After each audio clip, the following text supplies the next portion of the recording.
अहमदाबादमध्ये सकाळची शांततेचा वेळ होता, पण काही क्षणात आकाशात खूप मोठा आवाज आला.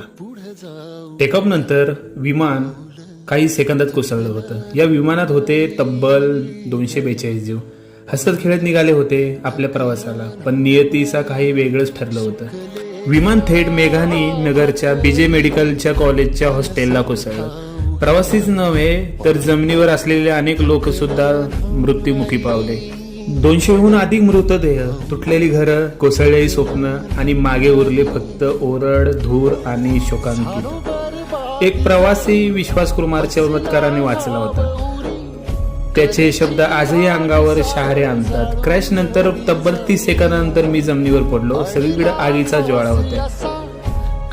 ही फक्त विमान दुर्घटना नव्हती मित्रांनो, ही होती शेकडो कुटुंबाच्या आयुष्यभर न विसरता येणारी वेदना होती.